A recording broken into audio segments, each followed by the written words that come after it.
আচ্ছা, এই যে ফ্রি ফায়ারে এত এত দর্শক ভক্ত, এদেরকে দেখে কি বলবেন? Actually mind blowing. আমি আশাও করি নাই, মানে কখনো ইভেন্ট হয় নাই বা আসার চেষ্টা হয় নাই, মানে সামনে এসে বুঝিও নাই যে এরকম ক্রেজ হবে।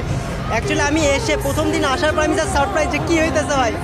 তো আলহামদুলিল্লাহ যে এত সুন্দর ফ্যান বেস ক্রিয়েট করতে পারছি ভাই, আলহামদুলিল্লাহ। কিন্তু আপনার কাছে আমার একটা আবদার আছে, সেটা হচ্ছে যে অ্যাজ এ কন্টেন্ট ক্রিয়েটার বা ই স্পোর্ট জগতের মানুষ হিসেবে কন্টেন্ট বানানোর পাশাপাশি সাবধানতা দেওয়ার ব্যাপারে একটা বার্তা থাকে। ধরুন অনেকেই বলে বা বলার চেষ্টা করে যে ফ্রি ফায়ার বা অন্যান্য ই স্পোর্টসের গেমসগুলো খেললে বাচ্চা কাচ্চা নষ্ট হয়ে যায়, অনেকে আবার আসলে নেশাক্ত হয়ে যায়, নেশার মতো হয়ে যায় যে গেমস খেলে যায়, তাদের জন্য একটা পজিটিভ বার্তা দিয়ে দেয়।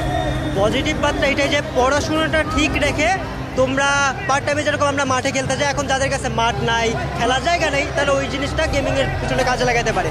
আর প্যারেন্টসদের প্রতি আমার একটাই কথা, আপনার ছেলে বা মেয়ের যদি ওই রকম পসিবিলিটিস থাকে যে তারা এদিকে শাইন করতে পারবে, পড়াশোনার পাশাপাশি তাদেরকে এই জিনিসটা সুযোগ করে দেন।